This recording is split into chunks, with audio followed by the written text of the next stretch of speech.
I have every single secondary in Roblox Rivals, and today I'm going to be ranking them from worst to best. I'm also separating each secondary into 3 tiers. Starting off with the lowest tier, we have the poop tier. Starting out with the second tier, we have the good tier. And starting out with the best tier, we have the goated tier. So if you want to know where every secondary lands on this list, then be sure to watch until the end of the video. Also, I'm doing a giveaway for 60,000 subscribers. I'm giving away an exo gun bundle, a medkit bundle, and a mega key bundle. All you have to do to join the giveaway is like, subscribe, watch to the end of the video, and comment your Roblox username to join the giveaway. Guys, look at there, it's the Ha Cat. Bro literally has the Ha Cat as his profile. So starting out, the worst secondary is controversially the flare gun, in my opinion. You only get 2 flares with this thing, and the thing is, I mean, you can pretty much do the same thing with a Molotov and keep like a quality secondary aside from the flare gun. So like you could have like Molotovs plus like maybe an Uzi if you want to, and it does basically the same thing as the flare gun does, but better. I don't know, I'm not really a fan of the flare gun. I just feel like there's definitely better options out there if you want to burn people alive, but I'd rather just have like, you know, a nice automatic secondary like the Uzi or the energy pistols or just pretty much anything other than the flare gun, to be honest. Like the flare gun has its plus sides, don't get me wrong, but I feel like it's more of a it's like a once in a while type gun. You don't really use this thing unless if like there's other people spamming fire everywhere. Next up in the poop tier, we actually have the shorty. Now the shorty itself is not really all that bad. It does pretty decent damage, but you have to be extremely close to them for this to work. So on maps like Crossroads or Big Crossroads or maps like that, this gun doesn't really work well at all. You have to be on like Arena or Backrooms for this map to work decently, or sorry, for this gun to work decently. And the shorty, it only has 4 reserve bullets. It has 2 in the chamber and 4 reserve, so you don't really get very many chances to hit your shots with this thing. And then on top of that, the low damage that it does when you're at a slight range, not even like that far at all, kind of makes this thing not worth it in my opinion. But if you can get super close to the other enemy and just 2-tap them in the head, it's pretty much an instant death, so it's good for that, but that doesn't really happen very often. Coming last up in the poop tier, we have the daggers. Now the daggers are an interesting gun. They used to be super good, and they are still pretty good for movement's sake, but in terms of like actual usability, the daggers aren't very good at that at all. The hitboxes are kind of weird on them, and they're also a projectile weapon, which makes it harder to use compared to like the revolver or, you know, like the energy pistols. But like I said, it is good for the double jump if you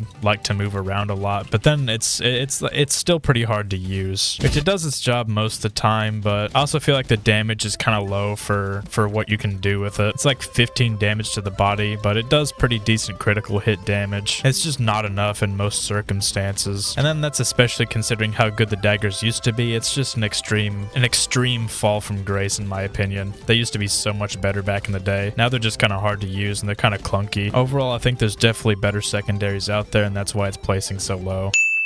Starting at the very bottom of the good tier, we have the handgun. The handgun has actually been buffed recently, but I still think the damage is pretty low for what it does, but you do get a lot of reserve ammo, which is nice. The main thing about the handgun that's good is that it actually has a pretty fast, I don't know what the term for it is, but you can shoot pretty fast once you switch over to it. It's pretty much instantaneous. As soon as you switch over to the handgun, there's no buffer between that and the shooting time. So pretty much once you switch over to the handgun, you can immediately shoot people with it. But still, I think it lacks some serious damage. It can do like 16 to the head, which just isn't enough in most circumstances, and there's definitely better options out there. It's definitely a tap fire weapon. The faster you can tap, the better this gun's gonna be, but some people just don't have that clicking skill, if that makes sense. Some people don't have fast fingers.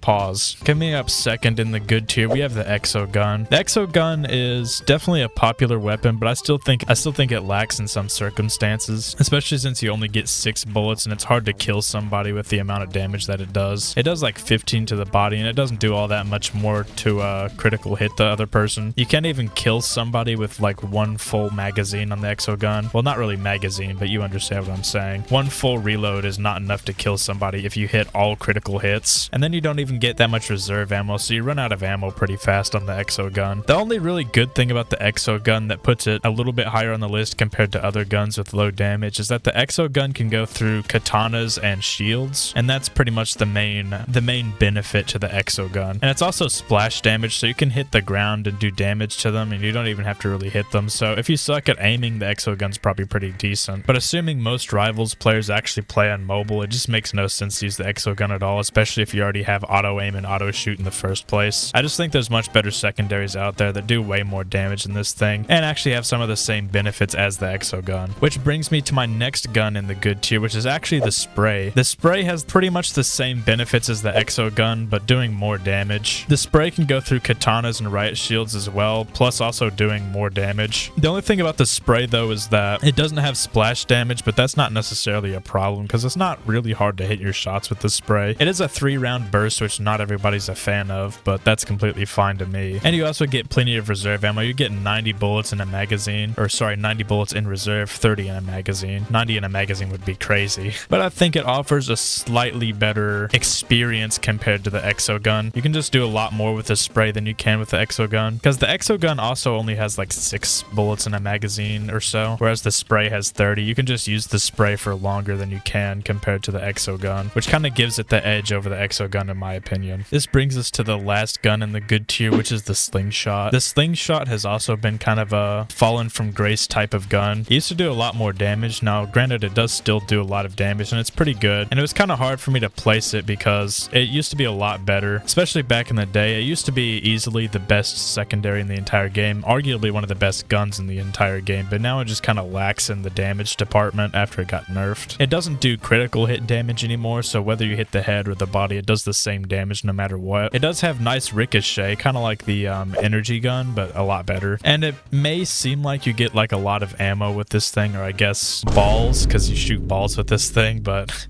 pause. Anyway, it may seem like you get a lot of balls with this thing, but you actually run out of them faster than you think. I think there's like, what, 30 or 40? No, you actually get 75 balls in this slingshot, but those 75 actually go super, super fast. It is really good for maps that are not open, so like arena or back rooms, because they bounce off all the walls and you just have a higher chance of hitting the other person. But I still think there's a couple secondaries that are better than the slingshot, especially after the recent nerfs that the slingshot received. It's just not as good as it used to be, unfortunately. I miss peak slingshot, can't lie. Now we're at the bottom of the goated tier, and the first gun in the goated tier is the Uzi. It's just overall a very solid experience. It does good damage, and it's also automatic, so it's a nice pair to pretty much anything. I mean, it just works. I've never really had a bad experience with the Uzi. You do run out of ammo somewhat fast. It has 24 rounds in a magazine, but it has 96 reserves, so you're not running out of ammo anytime soon. You could almost use this thing as a primary, but I wouldn't recommend it. So this thing works really well with like sniper or assault rifle. And it's just overall a lot more of a balanced gun than a lot of the other options on this list. It does its job and it does it well. Now the damage drop off is a little hefty. It does like lower damage at range and it's not as nice, but it's really not too noticeable unless if you're super far away from the other enemy. But when you're close to them, the damage is pretty good. This is definitely a classic weapon. It's used by a lot of people. It just does its job really well, and there's not really any complaints that I have about the Uzi, but the damage could be a little bit better, even though it's not really necessarily that bad. I just feel like it could be a little better. Second in the goated tier, this is a little controversial. It's the energy pistols. I honestly think this is one of the best secondaries in the game by far. It's basically the Uzi, but just way better. I think it has worse damage than the Uzi, but the main thing about the energy pistols is that it shoots really fast. It has fast